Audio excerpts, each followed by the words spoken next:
All right. First and foremost, we want to give all praises to Yahweh, Bahashem, Yahweh Shai, Bahashem, Rakakadash. The bondage to the apostles and elders of Great Millstone. Peace and salutation to you, brothers, doing the work of sincerity and the truth, the hope for elect. The brothers waiting every day patiently for Yahweh Bahashem, Yahweh Shai to return so we can get out this place. Peace and salutation to you, brothers. Man. I just want to get into just basically sort of a exhortation on, brothers, we're in a, Satan is ramping up his hell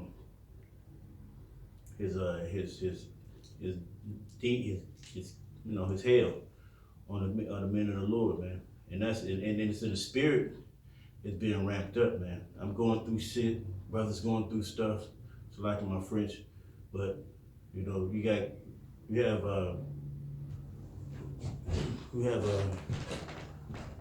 situation where we know that this has to come. These things have to come. Yahweh Shai even says things of the persecution are gonna have to come. Men and women shall basically, turn their back on you. Because this thing is gonna come swift. And Satan, which is controlling the so-called white man, which is ultimately how is doing to let everything go into play, man. But this thing is hell is gonna come. Spiritually, your everyday life, your children, your parents, your family members. Man, you gonna wish you wasn't even part of these families that you was in, man. All right. So you got that first Peter? Yeah. This is 1 Peter chapter 5, verse 8. It says, "Be sober, be vigilant, Vigilant. because your adversary."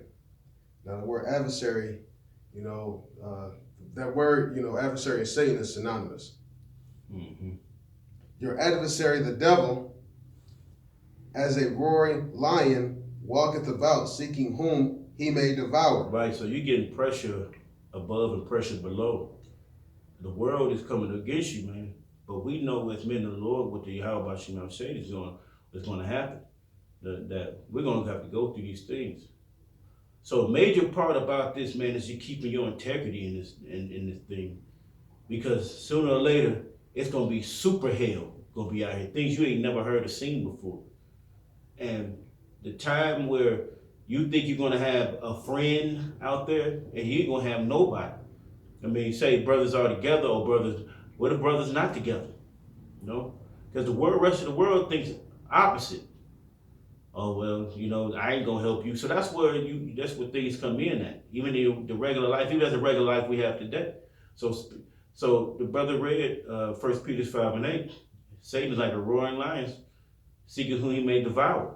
What? To kill, to disrupt their life, and ultimately, if you're not praying, you're not trying to put that shield on you, man. You're not trying to put that guard on you, man. You're not trying to ask Yahweh Bahashem to save you or protect you. Hey, Satan gonna keep coming at you, man. Keep putting them darts at you, man. Until you come to him, Yahweh Bahashem praying, man. Because it says he seeks who he can devour. He ain't gonna seek somebody who he can't devour. He's gonna seek. So put it like this. Brother mentioned. Having. We paraphrase. Having that helmet of salvation and that breastplate. When you're in war, right now we're in a spiritual war, but we're going to compare this to a physical carnal war. The person who has the least armor, they're the most vulnerable when you out there. The person who has the most heavily armored is the one who you want to try to stay from. So Satan is going to look for the guy who has, he don't got that breastplate. Let me go at him, or maybe I see little kinks in his armor. Let me go, just a little tiny little bit, because warriors sometimes, even if you could still get, killed with armor. Also, warriors, because Satan, that's his job is to, try to make us go off. So he's an expert at that. So any tiny little kinks in his armor or trying to chip away, that's what Satan's going to try to do. He's going to try to, tempt you. He's going to try to he tried to tempt you out. Well, he did tempt Yahweh Shai, you know. And the thing is, he was trying to make Yahweh Shai, sin. You know, that's what he's, his whole purpose is to do. And I wanted to grab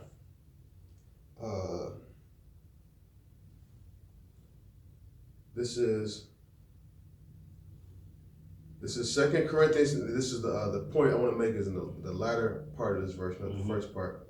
But it says 2 Corinthians chapter 2, verse 7, so that contrariwise ye ought rather to forgive him and comfort him, lest perhaps such a one should be swallowed up with overmuch sorrow. And sorrow is part of the, part of this, flesh, the spiritual battle that we have, because you can be overcome with, sorrow, depression, and stuff like that, because we, Yahweh willing that we're prophets, we still, bleed like everybody else. We still get sad. We still go through, stuff with, our women's, our children's, our grandparents, our fathers, our kids, and stuff like that. So we still have, because here's, Scripture says, use the world, but don't abuse the world. So you have to have some type of interaction with people in the world. You're right, bro. So you have to still maintain some type of, right, cordial, dialogue, with them. Everybody ain't gonna, you're like, oh yeah, I don't know we Israelite, but there's some people that you just, they're that bread of unrighteous mammon, and you're gonna have to, sometimes, they're gonna cause you grief, because they're not following the laws, like, how brother and the brother do, they're not conducting themselves the same way. So you're gonna experience sorrow, grief. You're gonna experience, why the hell, I come over, maybe you got to take care of your grandparents or something like that, or whatever, and then you got a cousin or somebody else, and they're a straight demon, and they doing stuff that the world says is okay. Maybe they say that hey, it's okay to smoke all the weed and eat mushrooms. It's your body, your choice, and stuff like that. But that's going to cause you grief and sorrow. That's going to sometimes even tempt you because how we're how to deal with things is to handle things according to the scriptures. You can't, get out, give them 40 lashes and say, this is scripture, you obeying this. You can't, deal with, people in the world the exact same way that you would deal with, amongst brothers in the faith, because they don't know, the laws. They're gonna, have to be, cleansed if they don't, wake up. I had one more I wanted to grab. This, so we facing, especially men of the Lord, we're getting the spiritual demon Satan is trying to, like the brother said, we're gonna get that too, about the breastplate. You gotta have that armor, man. You gotta show what Yahweh Shema Shai has made you a man of the Lord. So we're gonna continue in this work, man, to make sure that we have ample armor to defend ourselves with that, man. And that's the only thing we do in this thing, man. Because everybody want to be a socialite. We're not socialites, man. Most men of the Lord are probably, we're probably what they call introverts. Yeah, we're more like the introverts. You know what I mean? And the spirit that you walk around, people see that.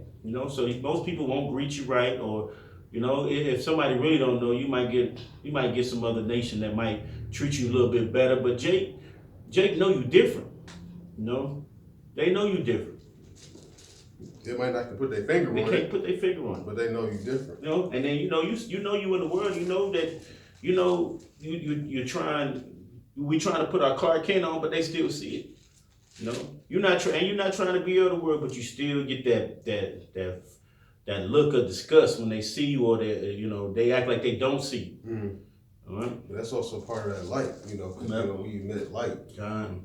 So imagine somebody that's in darkness, they look at somebody in light, they probably not gonna say to themselves consciously, man, that brother's light, you might say something's different about him. They can see something, but they're gonna be able to say, something's different.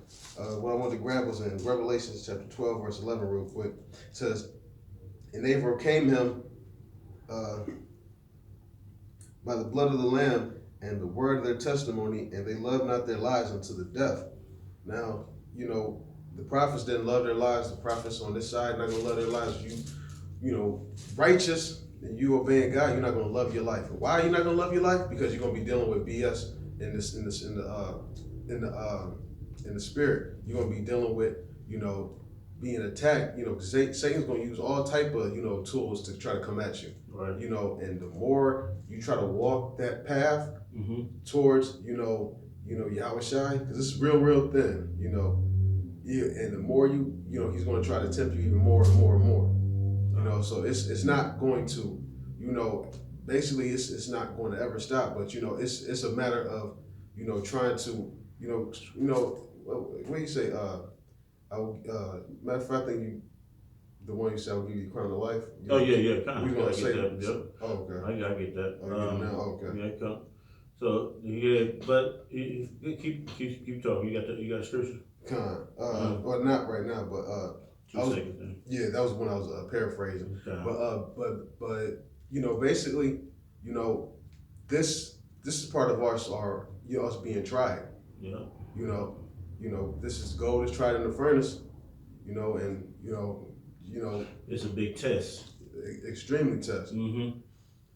And then also, you know, when you pass a test, it gives you a sense of accomplishment, which gives you, you know, okay, now I passed this test. And guess what? Another brother who's coming up in the faith, he's younger than me, you know, he dealing with the same stuff. Guess what now? I can advise him on how to deal with such and such because I've been tested like that. And also the same wise, likewise, somebody else could have passed the test, you know, by Satan that you currently going through. And then, you know, you happen to ask them, or maybe you didn't even ask them. Maybe you just, you know, brother just being around at camp and all of a sudden he starts mentioning something and then it hits you right there like, damn, I'm going through the same stuff. Mm-hmm. You know? I guess you want to do Revelations 2. I'm going to go to Revelations 2 and 10. It says, fear none of those things which thou shalt suffer.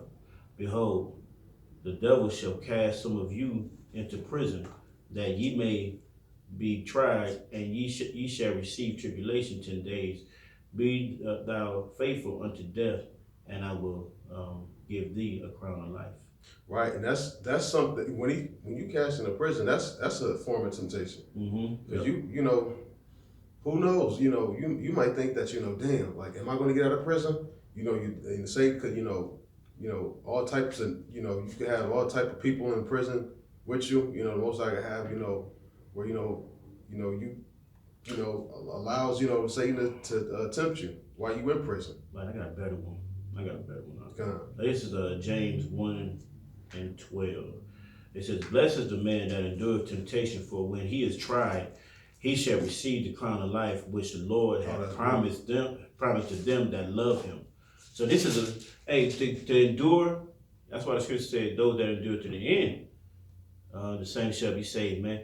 And he said, you're gonna have you stay faithful and you endure the temptation of the world, because a lot of people falling out. A lot of people not praying, and that's what the thing is. That them demons are attaching to them.